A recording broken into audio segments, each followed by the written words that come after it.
Hello, everyone, and welcome to the 8th ID podcast. We are here with PFC Nutz, and he is going to be our interviewee for today.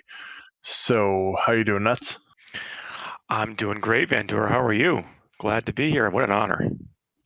Hey, it's a very special request here to get in here, so it's only the special people that are going to be interviewed. Yeah, I've been told I'm special, but not in a good way. So we'll see where this goes.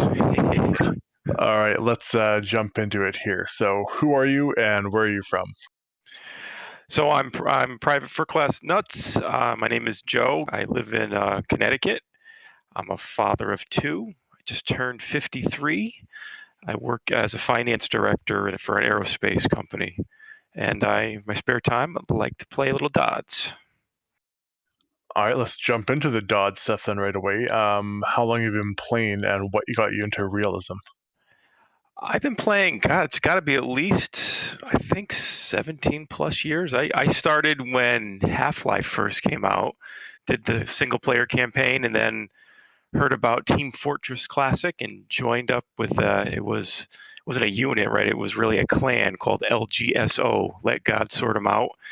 And we did a little bit of league play. It migrated over to Day of Defeat 1.3.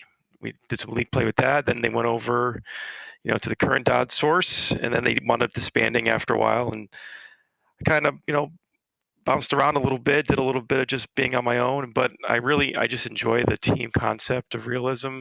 I like the strategy. I like the tactics. I prefer it over pubbing whenever I can. So I kind of like to hang around folks that like to do the same, and that's why the eighth kind of caught my attention.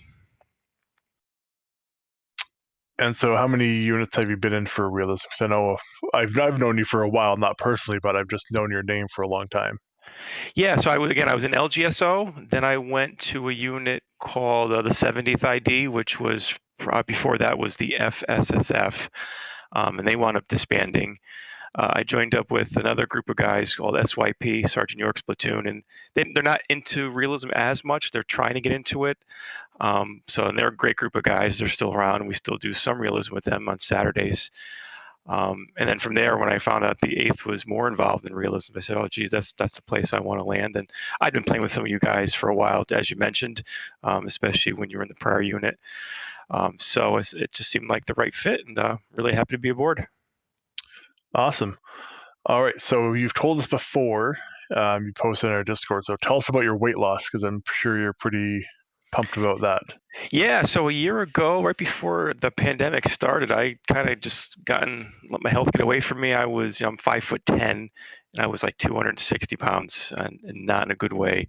Just really felt lousy. So I decided that I didn't want to go any worse than that. Right? Again, I just turned 53, and I know a lot of my fellow peers of my age, the health starts to go down. We're not immortal anymore like we thought we were in our 20s and 30s. So I found a program online called the Fit Father Project. It's got a weight loss portion and an exercise portion, and nutrition, all that good stuff. And I've lost 55 pounds, and I feel great. I did a podcast with the founder of the company. His name is Dr. Balduzzi. I'm actually so this is my second official podcast. I'm getting used to these now, and it's just I feel great now. I'm probably the best shape I've been in probably at least 30 plus years, probably since high school. So feel great.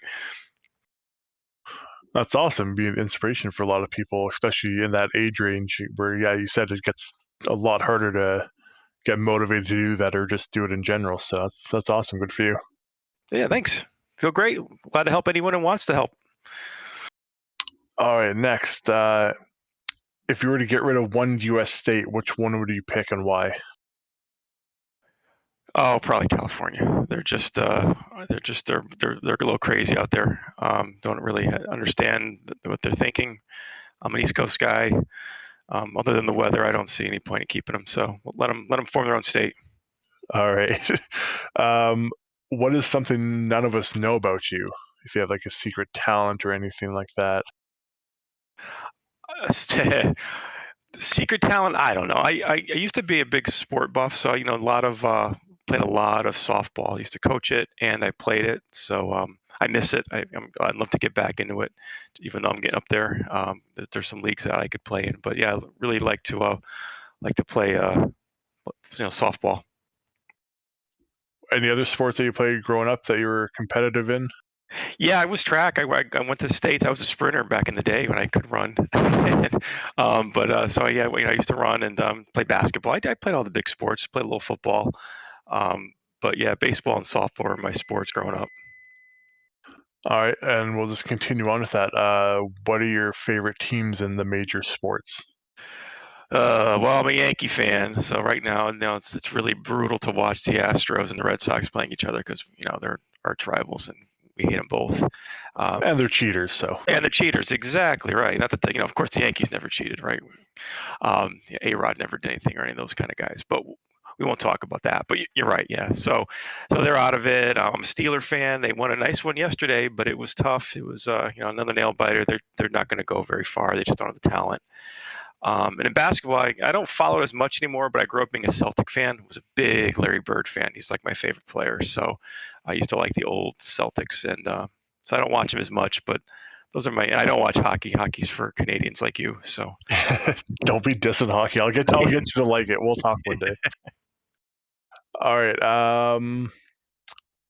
You mentioned you coach stuff as well, and you had two kids. So did you ever? You didn't say if you had a boy or girl, or what did you have, and did you ever? What did you coach for them? yeah, so I've got a 23-year-old son and I've got a 26-year-old daughter. And I coach my daughter. She's the sport one of the family. So I coached her in basketball. I coached her in softball. She's a very good athlete. Going up through college. So that was a lot of fun. My son, not so much. He's more of a creative style. So he's a big time artist. Loves to draw. He does amazing drawings. But yeah, as far as sports go, my daughter was the big jock.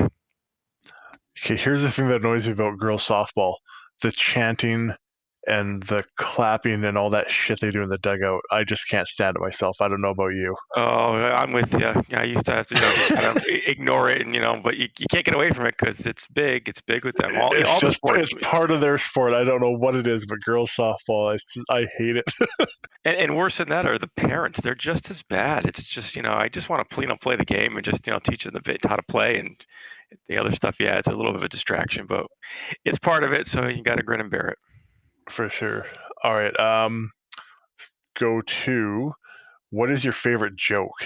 And now that you're old, you might have a favorite dad joke. Oh my God. I may have to pass on that. I got to think about that one.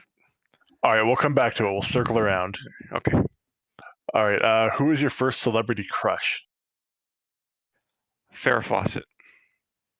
Everyone back in my day had a poster of Farrah Fawcett. If you do a search on Farrah Fawcett, that poster will come up. It was pretty famous. Oh, I know that one. Don't worry. You know, yeah, there you go. Yeah, right. I know my history and stuff too. Yeah. Um, what are your favorite movie, song, and book? Wow, movies are tough. I like a whole bunch. I just watched Forrest Gump today. It's one of my favorite. Yeah, there's certain movies you watch where every time they come on, you've seen them 1,000 times, but you've watched them anyway. So Forrest Gump is one. I love Goodfellas. I love the original, the three Godfathers, or actually Godfather 1 and 2. I like Aliens, the second one. So there's a bunch of different ones, right? It's a whole they're different genres, but I just every time they come on, I watch them. Music, I'm all over the place. I just like whatever's on the radio. I don't. My favorite group, probably AC/DC. I love Thunderstruck. I mean, that's probably my favorite. And for books, I was a big. There's a author called Robert McGammon, and he's got a book called Swan Song, and that it's very much like Stephen King's The Stand, but I think better. And I just love that book. All right, awesome. Where was I going to next? If you could learn to do anything, so be like an expert at playing the piano, guitar, singing, whatever it is, what would it be? I've always wanted to play the guitar. I think that would be kind of cool. My daughter plays it, and she's really good at it. I just never picked up an instrument. I wish I had done it. I guess I could now, but if I were to do one, that'd probably be the one. I'm right there with you. Um, all right. Would you rather fight an elephant-sized pigeon or 50 pigeon-sized elephants? I'd probably go with the 50 pigeon-sized elephants. And what kind of weapon would you try and get right away? I'd like to swing Can't with a say a bat. gun. No, I like just use my softball bat. That's a good one. I like that. All right. If there's a video compilation of your life, what song would be used for it? Um, God, like I think I got to go back on that one too. That's a great one. I don't know. Of Uh, my life, huh? I got to think about it. All right. What's your dream vacation? Any island. Love the islands. I went to Jamaica a couple times. Love it. Just sit on the beach with a nice drink. Just relaxing. All right. What's the favorite thing that you own in your house and why? The favorite thing I own probably now my exercise equipment because I've been using it a lot and it's changed who I am. So I would go with that. Makes sense. I like it. If I gave you $100,000 to start a business today, what would you start? What kind of business would it be? I've always had a dream to own a bar. Just always thought being a bar owner and having a cool bar somewhere there would be a lot of fun. Would you be like a sports bar kind of thing, or Yeah, probably something along that. Maybe I'll call it Numb Nuts, right? That'd be kind of catchy. that makes sense? Yeah. All right. Where was I going to next here? I'm losing track. I've been jumping up and down on the list here. Um, if we circle back to favorite joke, I don't know. Um, I can tell you my favorite comedian of all time is George Carlin, right? So just in general, like one of his famous quotes is "Think about how stupid the average person is, and realize half of them are stupider than that." That's kind of like my philosophy in life of people. So that's not really a joke, but if I were to say I have a disciple of anyone, it'd be think of George Carlin and the way he tells jokes. that makes sense. I actually have my dad's old records, and he actually had the George Carlin, like the 7 words you can't say on TV one. Exactly. He does a whole thing on being on an airplane and being a bogus captain and just everything. He was really witty and really smart and very funny. All right. And we will go with the last one here, Coke or Pepsi? Believe it or not, growing up when I was young, one of the gifts I would always ask for was a case of Pepsi as part of my birthday. So Pepsi. All right, you're a Pepsi guy. We're not as good friends anymore because I'm a Coke guy. But I appreciate you coming on here and doing this on such short notice. I'm sure everyone else will really enjoy listening to this too, getting to know you a bit more. So thank you for doing this. Really appreciate it. Thank you, VanDoor. It was a lot of fun. I'm glad I could share a little bit with myself, and I look forward to doing some more stuff with this unit. Having a great time so far. All right. Thank you, everyone, for listening, and we will see you next month. Later, everybody.